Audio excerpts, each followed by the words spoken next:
So how do you find these people? This is really, a lot of folks get really tied up on this, is that, where are these consultants? Where are they hiding? Honestly, consultants don't want to be hidden. they they live on what the business they get, and so yet making that match is really hard because you may not know about them. If they're the right person, they may not know that you need, how can they tell that you need something, right? So first place to go is your network.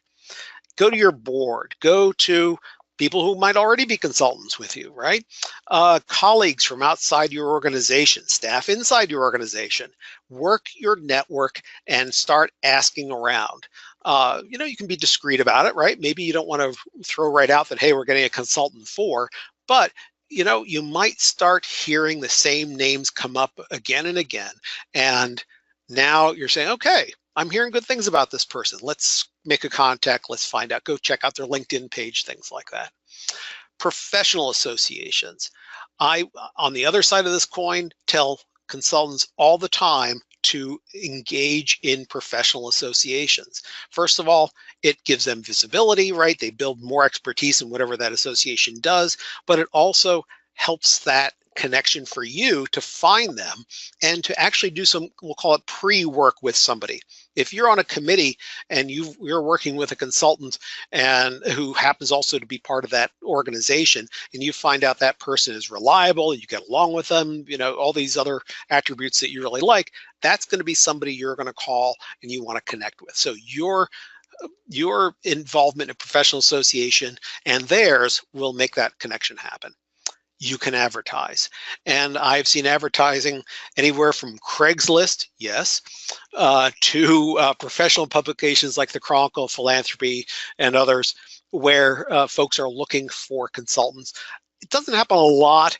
But it happens out there. I'm not sure, it's like anything at this point, it feels more like an HR search, for a position.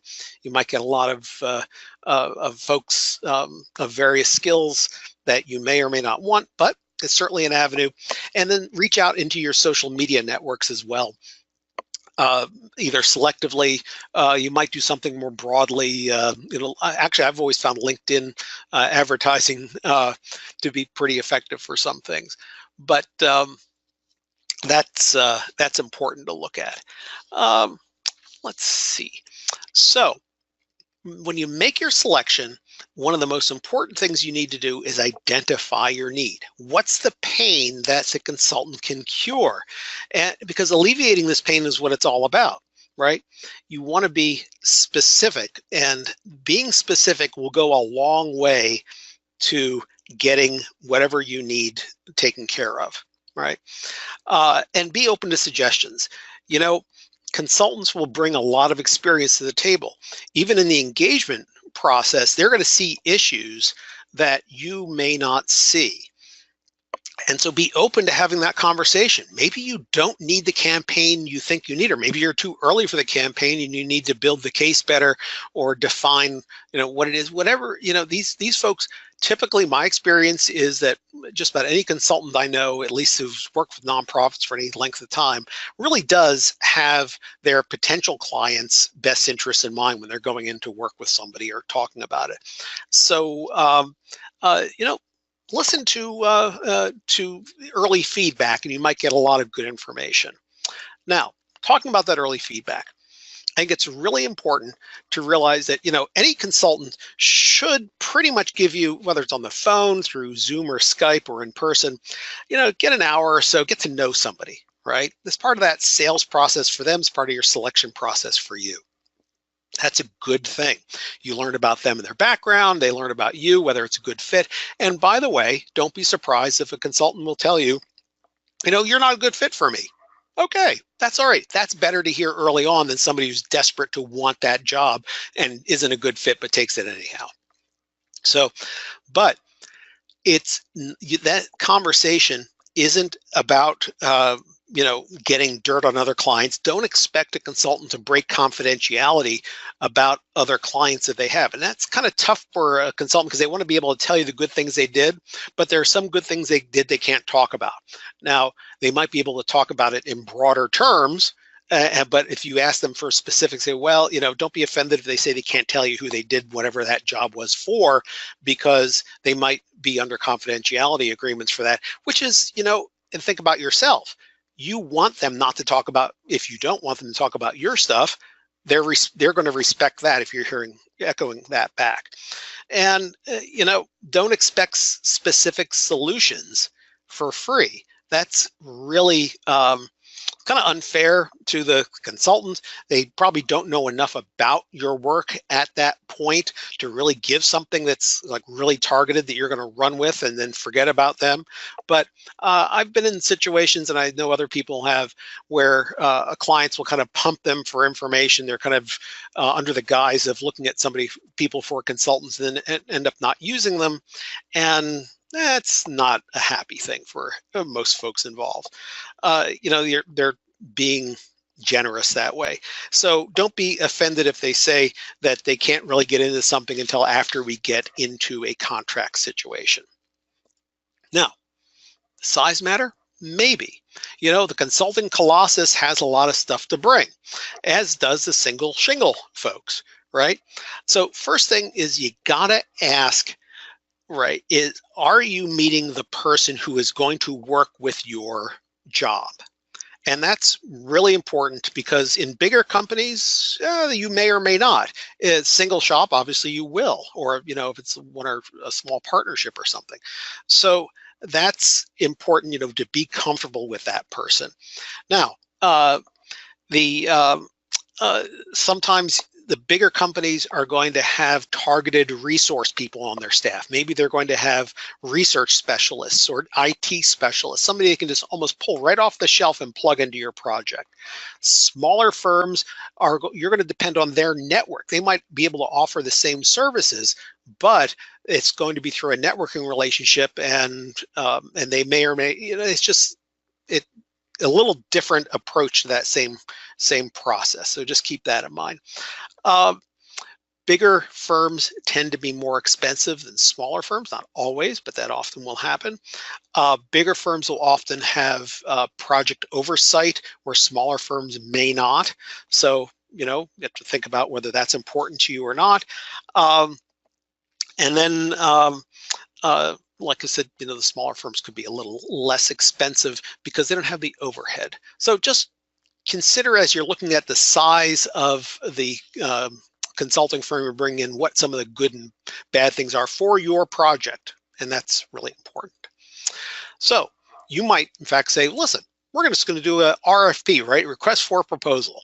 And from your point of view, this is a good thing. You're doing your due diligence, you're encouraging competition, you're seeing a variety of approaches to your problems. You can compare apples to apples.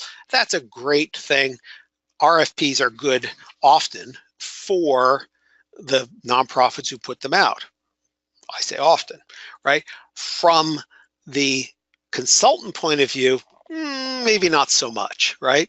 Because a lot of times they say, well, and I know people will say this. In fact, I read something from a pretty prominent fella I know out in the Midwest who says he doesn't do RFPs anymore because he's found that the chances of success are low. It's hard to discern a lot of times just from that document what's really wanted. Even though they say, oh, call us and find out more, it's still not always clear. A lot of times the process focuses on price, not value. And this is really, I think, what gets a lot of folks, is that sometimes these processes can hinge on the politics of the committee, not the quality of the work.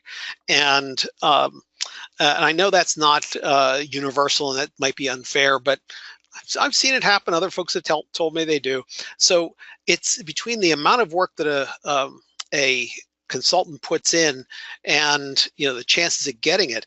I think that if you're going to put out RFPs and you're going to invite specific firms, you really need to assure them that they have a reasonable shot at getting the work, and have some conversation with them, almost to sell the RFP process to some folks, because there's a lot of good quality firms won't even do them because they just see that the chances are that they're not going to get it for any number of reasons that are out of their control. All right, but regardless, when you make your selection, you have to be clear on expectations. What is the specific work product you want? Make a list of what's important to you, right? Timeliness, format, right? A communication style is huge, right? Whether you want to be communicated with by email, phone, postal mail, visits, right? What kind of project work and the specific outcomes you're looking for. Do you want expertise in certain areas or not? And do you want their advice versus their action? And that's important to understand too. And of course, the cost, right? Make sure that you have an idea of how much you can spend. And that brings us to, right, how can you tell whether somebody is qualified or not? Well, this is a really tough thing. Think about grant proposal writers. The stats don't show the whole picture. If you know about grant writing, right, you know that that the writing doesn't always get the funding. A lot of it is relationship that the grant writer has nothing to do with, or it might be the selection of the prospects that the grant writer has nothing to do with. So ask for stories, right? I think that one of the best ways to interview a consultant, just like you interview a job candidate, is to ask for stories about how they conduct their work and where they went with that and how that worked for them. And then, ask other people also about what, you're going to evaluate a bunch of them. Think about how not only do you do that, does the consultant do that job, but if you don't know that job and how it's supposed to be done, talk to other people who do know in your network and say, I've never written a grant proposal before. What should I be looking for? They will give you some of the cues that you can ask in your discussion with the potential consultant.